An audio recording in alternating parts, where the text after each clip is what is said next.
All right, George, let's pick up the weather. So we got X-ray.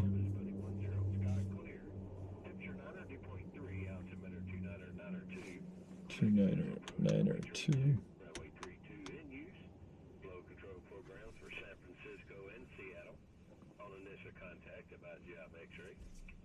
Okay, George, we've got X-ray. Winds are calm. Runway 32 and 2992. Clear prop.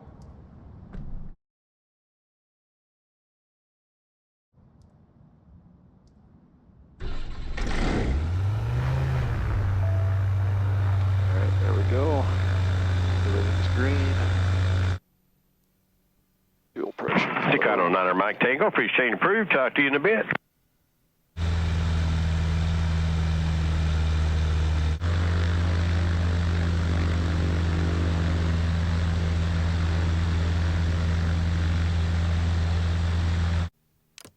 Alright, George. Finished our takeoff briefing. Finished our run up. We're ready to taxi up to runway 32 and get clearance to head to Sunriver. You all set? All set. Alright then, here we go. So we're going to switch over from ground to tower. Doesn't look like we're going to need our heater at all today. Today's just going to be such a pleasant day. I think we might have some high clouds when we come back in, but I think they're all at 18,000 and above, so we're not going to be going that high. We'll be going 11,500 on the way out and then 12,500 on our way back in. Medford Tower, Sling 3755 Golf, holding short at Alpha 1. Sling 3755 Golf, Medford Tower. You see departing southeast? Northeast 55 Golf. Sling 55 Golf. Right turnout northeast approved. Runway 32, clear for takeoff. 32, clear for takeoff, and northeast turnout approved, 55 Golf. All right, so we've got somebody out this way that's going to be turning base here in a minute, but we'll be gone by the time he gets here. Otherwise, we are clear on final. We're clear down the runway. 32 is painted on. So we're on the correct runway. Lined up on center line and bring in our power.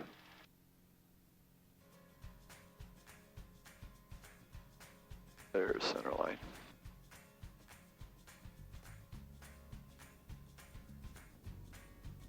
Full takeoff power is set.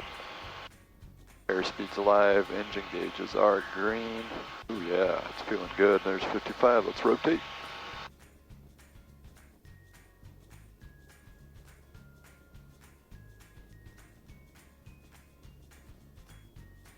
Full pitch for 90.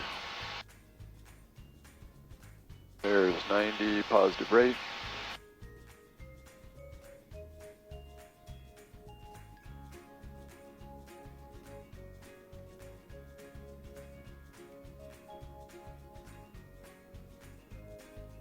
Beautiful, what a nice day, George. I know, it is. It's gorgeous. Yep, it sure is. 55 is all you need to get lift, huh? 55 is all we need to get lift. We buzz right through 55, but yeah, that's all we need. And he approved our right turnout. 500 feet, parachutes available.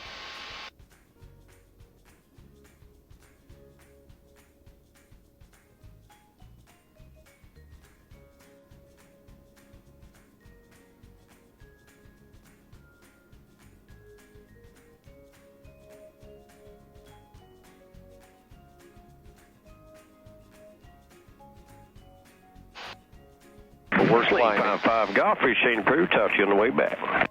Over to Cascade, 55 Golf, good day.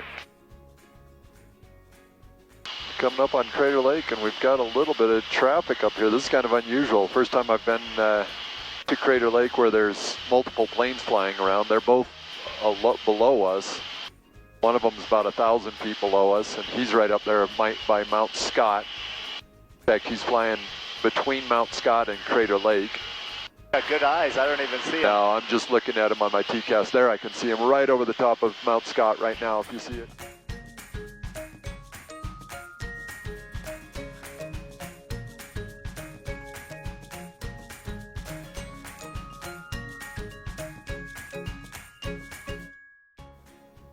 Still plenty of snow at Crater Lake, huh? Yeah.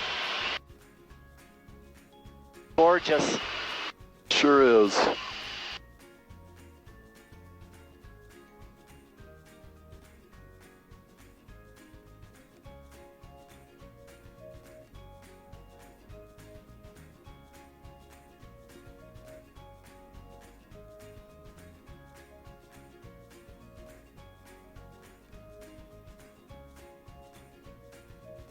There's a snowmobile track. Yep, you can see him going up there, huh?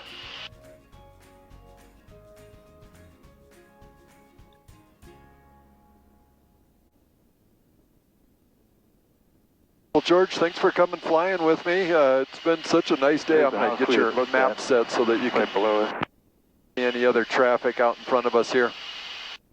Got to check out Diamond Lake, Mount Thielsen, and Crater Lake. Those are all kind of my favorite landmarks on the way out to Bend and Sunriver, Central Oregon area. So I've known George now for, George is checking his watch to see if I'm right. I want to say nearly 26 years, George. This fall, it'll be 26 years. You were one of the first people I met when I moved out to the Rogue Valley, and I think you had only lived here for maybe a year or two? Maybe. We moved here in 98. Okay, well, I moved here in 99, so yeah, you'd only been here for a year or so.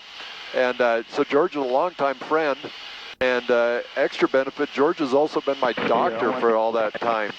That's not a HIPAA violation because I can disclose that. George is the only one that can't disclose that. He can't tell his friends that.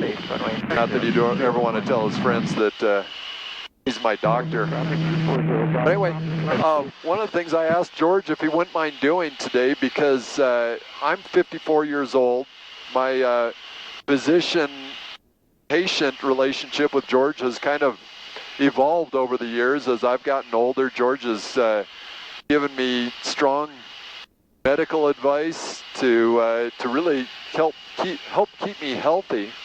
And I wanted to kind of disclose to George too, I read a book a couple of years ago by Dr. Peter Attia called Outlive. And in that book, he talks about our health span as opposed to our lifespan, which is not necessarily how long we're going to live so much as how do we live and be healthy throughout those years. And he talks about the final 10 years of a person's life being kind of oftentimes a marginal 10 years. Right. Because you're fighting all these health problems, you're having surgeries, you're just always trying to recover from the last event, and it just ends up being this kind of slow graveyard spiral, if you will, to use an aviation term. And so Dr. Attia talks about, kind of planning for the Olympics of your old age. And I'm 54, so that those Olympics are coming up here in the next couple decades. Am I still going to be able to do the things that I'd like to do? Anyway, I want to kick it over to George and see if you have some general medical or health advice that you like to give your patients, George. Move that microphone just a little bit closer to your mouth. Yeah, it was interesting thinking that I was flying today and how that would affect health. So I was always impressed on how you think you're doing to how much you are doing, and just a general attitude. We always worry about executives aging prematurely and having early heart disease. And why is that? Is that stress level and health style or lifestyle? I'm thinking it's worry level. Ah. Yeah, worry level. If you're constantly worried, that causes your blood pressure go up, your heart rate to go up, causes more endorphins to be excreted. You don't even have to be exercising, just sitting there talking on the phone seems to be the stressors of our generation. Yes.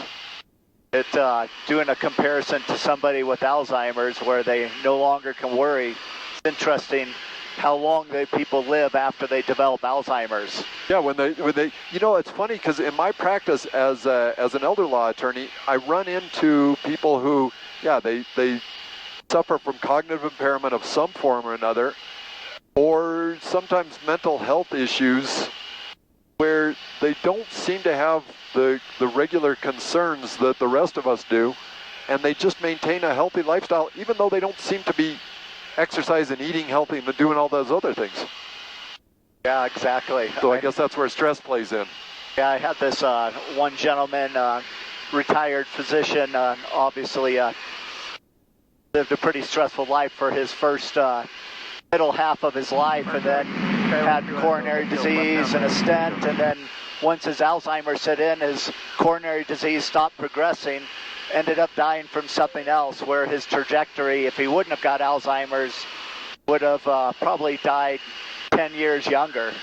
So with extrapolation, I think all of us worry too much as Americans. If we worried less, I think we would, and enjoy more, breathe deeper, we would live longer. So the breathing, the avoiding stress, obviously we don't want to, we're not seeking out Alzheimer's or dementia or anything like that, but the lesson learned is get your sleep, do the breathing, the yoga, and just try to focus on the things that are important and not focusing on the little day-to-day tasks that seem to raise our stress levels. Yeah, I like the self-talk. It's like, that's right, I enjoy my life talk. Yes, positive self-talk. Yep, and mindfulness. I think too many of us live in the past and the future and not mindfulness of the present. Good. So that was my first thought this morning, is how to be a bit more relaxed. Sunriver traffic, November 7th. Be where your feet are, so to speak. Yep, and just find enjoyment in what you're doing instead of constantly seeking for enjoyment. So I know you, George, you've been running quite a bit for these last few years, which I assume is good for your cardio. It helps maintain your weight and that kind of stuff. Hasn't been great on your joints, but I guess there's a trade-off there. Tell me a little bit about your approach as far as exercise goes. Yeah, people always have a goal for activities they have, and my goal is to stay out of the nursing home. So that's what keeps me moving. I like the term object in motion stays in motion. And just looking at people that spend too much time sitting and see how that affects their health adversely. So I think mild to moderate activity, the tricky thing is heavy activity is detrimental to your health. Yeah, especially as you get into our age, right? Where you can actually, the heavy activity can actually have a negative effect on your health. Yeah, there are some studies about marathon and longer runs causing premature cardiac disease. That's amazing. Which is surprising. You wouldn't think it's like that the would be opposite so. of what you would think, right? You think that's keeping your heart basically from aging, but apparently the opposite. What about, so I ran a marathon when I was 40. And that's, in fact, I was running a little bit with you. I think that was about when you were starting running, and that was when I absolutely stopped running. I haven't run a step since then. I played basketball until I turned 50. Then I gave that up for pickleball, which, is all kind of stuff that for my joints and for, I guess, enjoyment and stuff, that's been my exercise path. But throughout, I've done a lot of strength training, certainly not bodybuilding, but I get in the gym and I lift weights on average 4 to 5 times a week. Not always, varying degrees of effort and ability, I think, on each of those. But where does that balance come in between the exercise and the strength training? And, again, in Dr. Attia's book, he talked a lot about a certain type of muscle. I'm trying to remember what it was, but basically to maintain strength as you age is going to be important for balance and all of that stuff. Yeah, in addition to cardiovascular health and muscle health, I think maintaining mobility is a big deal, because once you lose mobility, it's so hard to regain it. And so, in addition to maintaining muscle strength, maintaining range of motion, and maintaining that, once people fall on the ground, they're inflexible. It's so hard to get up. Yes, we've seen that. So to put you on the spot, George, a patient like me, middle of life, have a lot to look forward to, want to ease into retirement, make retirement as enjoyable as possible, what are 3 or 4 or 5 things that you recommend to someone like me just to make that retirement something that's going to be positive? Well, we'll stay away from financial health, which is a stressor all unto itself. So by itself. Yeah, no, there's a lot of evidence of, we talked a little bit about exercise, we talked a little bit about reduced stress, and again, the other big one is always healthy food choices. I've been impressed with the anti-inflammatory diet, and people that maintain an anti-inflammatory diet, how good it is on all parts of your body. Yeah, that's. I'm glad you brought that up. I know I've talked to you, especially in these last 5 or 6 years. My diet has changed to mostly proteins, fats, and staying away from carbs and starches and stuff like that.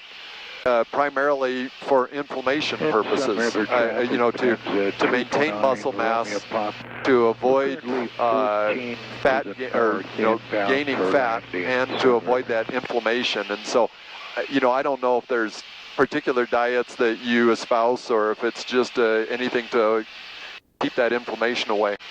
Yeah, it varies a little bit from individual to individual on what's a good diet. Yeah, I agree with that, because for me, this diet seems to work well.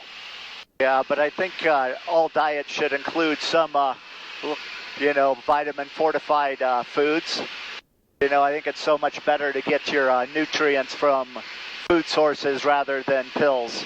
Supplements and that kind of stuff, from actual whole foods. Yeah, so, nuts, seeds, leafy vegetables, all those things. I also like the concept of the grain brain. Yeah, tell me what that is. If you eat a lot of refined carbohydrates, they're actually cause inflammation. Yes. So a lot of processed sugars, processed flours, processed meats, those seem to do the opposite, to accelerate cardiovascular disease, joint disease, muscles, liver disease, kidney. Yep. So there's definitely the do's and the don'ts, but it's people have incredibly different metabolism. I've seen some people from the Hawaiian Islands and Samoa that have absolutely normal cholesterol and blood pressure and all those numbers at 100 pounds overweight. And then I'll see somebody from Europe that's 15 pounds overweight and has diabetes and hypertension and high cholesterol. So definitely a lot of difference in your genetics. Yeah, and I see that again with myself, and that's kind of why when I said that diet that I've kind of taken on, it works well for me. I don't gain or put on a lot of muscle as I lift weights, but I tend to hold the line pretty well, which is kind of what I've been striving for. Well, that's great, George. All good stuff. Anything else that you'd like to add to encourage people to live a healthy lifespan or health span, if you will? Well, if you want to be successful and set a goal, you need to measure your progress as you go. So come and see me once a year. That's right. That's it. Data speaks, because early intervention, we like the ounce of prevention is better than the pound of cure. Make sure you monitor data points on how you're doing along the way, because it's amazing. If you intervene with a health problem early, you can make a big difference in your health. You can't expect to have naturally good health past 50. You get 50 years maintenance free and 50 years maintenance full. That is great advice, George, and that reminds me of kind of our physician-patient relationship. Early on, when we were both young and healthy, and I would just come in and we'd chat for a few minutes and I'd take off. Now I'm doing my blood samples, my labs, all that stuff, and checking those markers, and we're following those each year. So Yep. I'm grateful to you for that. I'm thankful for you for your friendship and for your willingness to take your own health in my hands on this flight. Speaking of, Sunriver straight ahead, so let's go ahead and get ready for a landing. Thank you, George. Thank you.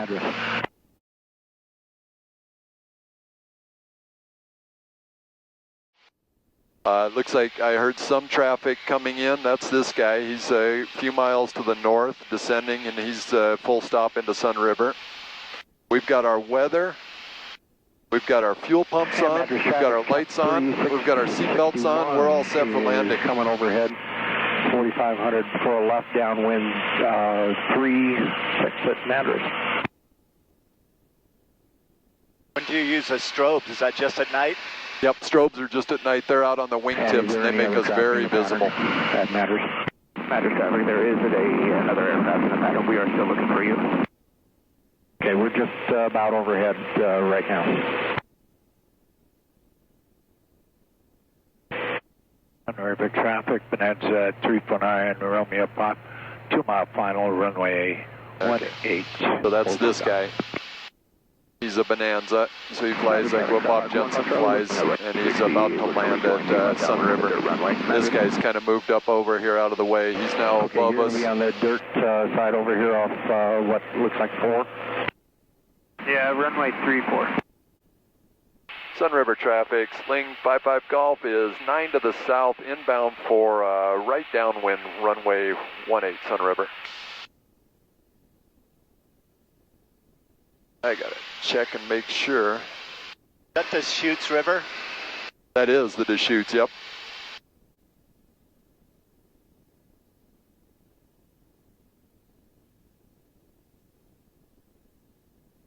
Sunriver traffic, Sling 55 Golf is 6 to the southwest, setting up for right downwind, runway 18, Sunriver.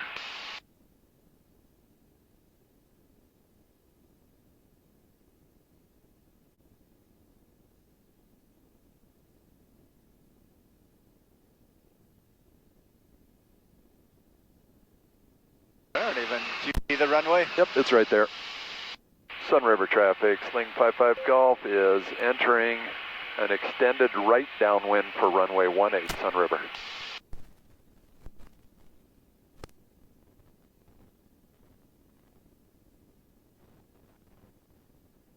See the runway? I think Kind so. of got all these ponds surrounding it. Yeah.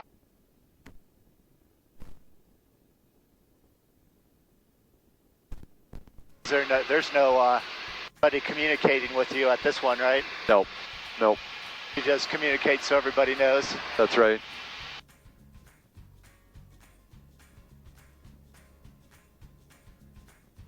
Yep. This is an uncontrolled airport, or you can refer to it as a pilot-controlled airport. Sunriver traffic, Sling 55 Golf is right downwind, runway 18, Sunriver.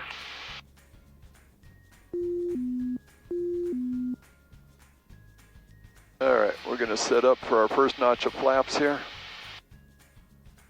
And here comes our first notch. Start our descent. How do you control your flaps? Is that your foot? Right here. Oh, gotcha.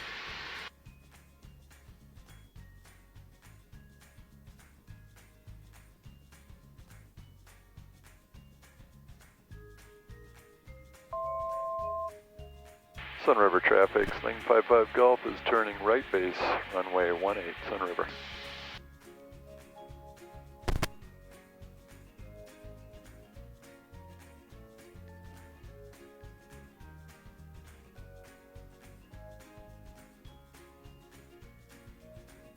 These runways don't really have your little lights coming up, do they? No, To get you in there. 75 minutes here, departing pattern to the north.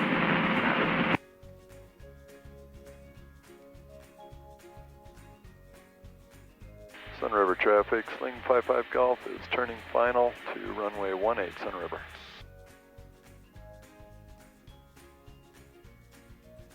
$500.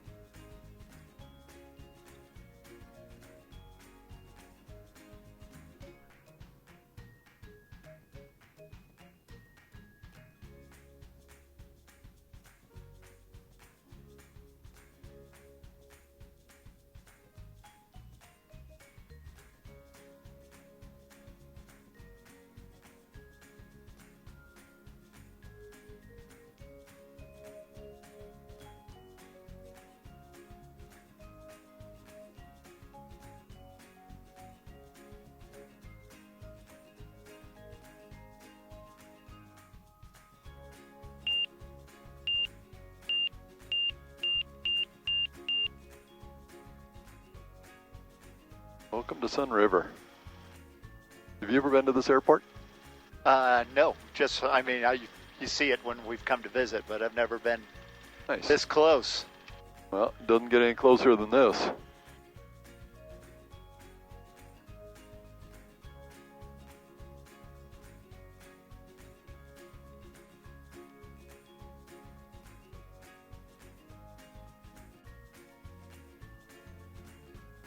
See what my parking's like over here. Yeah.